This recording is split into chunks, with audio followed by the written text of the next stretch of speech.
This is Gracie, who looks a little bit like a dog I know in Santa Monica named Ruby. That's my roommate's dog, yes. And that's not going to give you the treat. And Ruby, or Groovy, Gracie does not like being groomed or brushed. And she's actually started kind of to nip at her guardians when they try to do this, and for other things as well. Now, nice thing about dog bites, which you wouldn't think there's anything nice about dog bites, but when dogs bite to correct you, they pretty much bite consistently.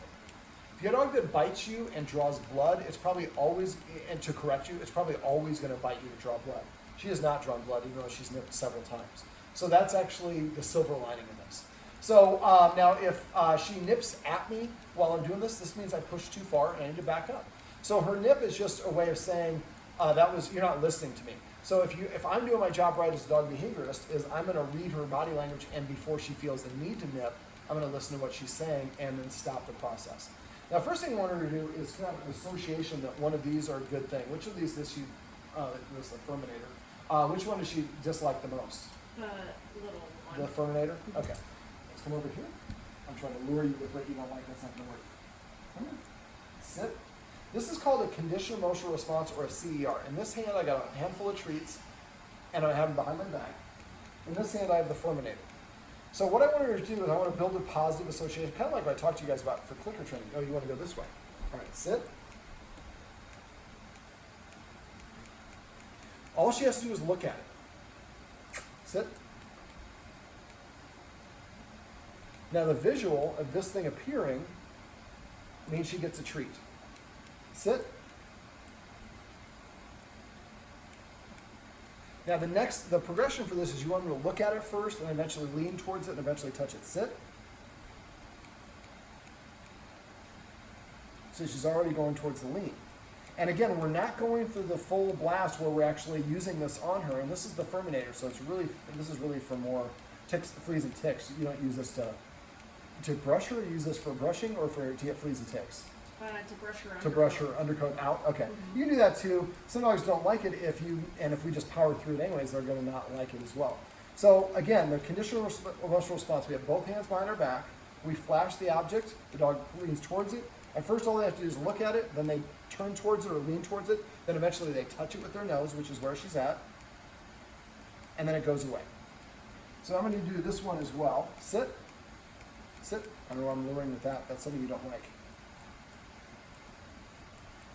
Now, the video the Guardian showed is they were being super nice about it, and they were talking in a very nice tone, and they were going to use treats and stuff like that, but they had her on a leash while they were doing it. Now, dogs have what's called a fight or flight response, and so they were putting her to push or pull against pressure. And one of the Guardians very astutely pointed out, he goes, well, when she's groomed, they have her on a restraint as well. But usually that restraint is kind of keep them from jumping off the table. A lot of times it's loose. In the video, at least part of the video, the line was tense. And that activates what we call the opposition reflex in dogs. Well, sure, I'll hook you up with that. So what we want to do is, first of all, create a positive association by just showing it to her, and then it goes away, and then she gets a treat. And eventually she touches it, and it goes away, and she gets a treat. Sit.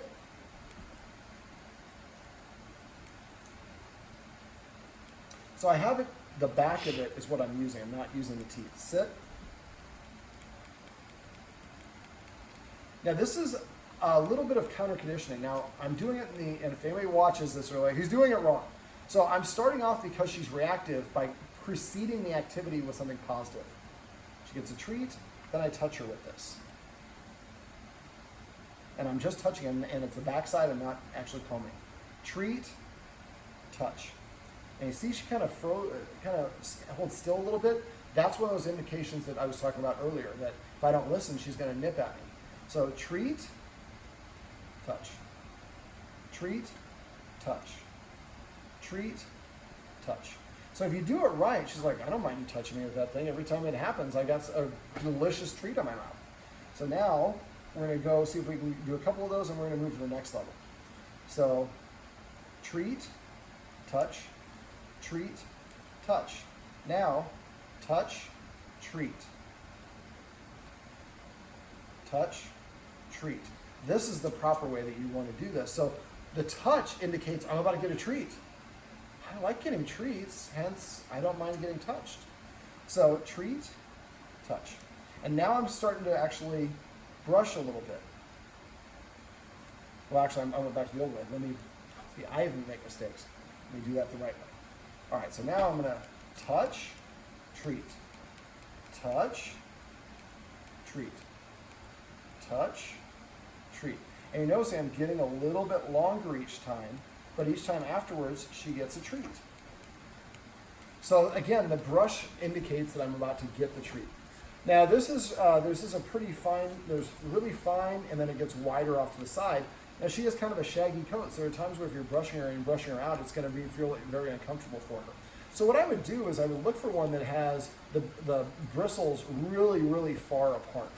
So the first thing you want to get to the point where you can touch her anywhere on her body with the back side of this and she's comfortable. So boom.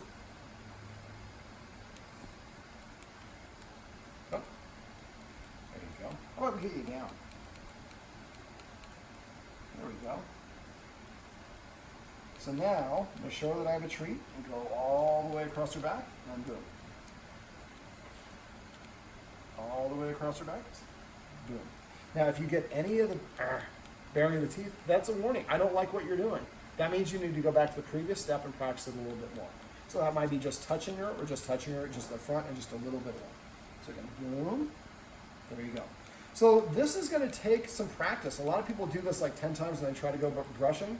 This might take 3 or 4 or 10 repetitions of just petting her, getting this simulated petting for all different parts of her body without any negative. She's not restrained. And every time it happens, something good happens. Come here. Sit. Down. I forgot, you don't have a down command yet. Let's keep you down.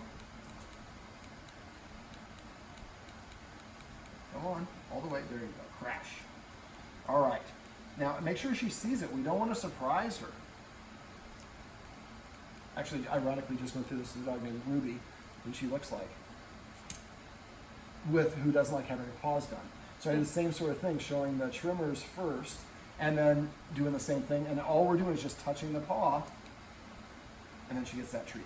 So I want you to keep on doing that. I'd like you to really, even though she dislikes the other one more, the Furminator more than this, I understand why all the bristles are super close together and most stuff's going to come out. They do make de-shedding gloves. They don't work as good for the undercoat, but they work great. If you take them outside, I like pet my dog for 5 minutes, and I'll pull off a layer of fabric of fur. And all it's doing is grabbing the fur that is the loose fur. So what we want to do is just keep on practicing this until it gets to the point where you pull this thing out and you see her tail go and she's happy. Only at that point would you actually flip it over and start actually using it a little bit on there. But again, that little bit got caught. So when I would do it in the easiest part of her body, and just instead of going to go a whole stroke, just at first you're going to touch her with the bristles and then treat. Touch. Well, I guess we can do a little bit of that too. Touch. All right. So we're starting off, we're flipping it back. So treat, touch, because you can feel that cold metal. Treat, touch. Now, touch, treat. Touch, treat. And then the next step you can do is linger it a little bit. I'll show you here. Touch, treat. So you're going to play around with it. Sometimes you want to remove this first. Sometimes you want to leave it on when you're giving a treat. Play around with it. See if there's anything that's particularly reactive for her. But the idea is you're doing all these treats. This becomes like a wonderful exercise I love doing, because every time this thing comes out, I get treats. I do this with muzzles. I do this in leashes, all sorts of different nail trimmers, and all sorts of different stuff. Because you're basically just programming the dog that this is a positive association, not a negative.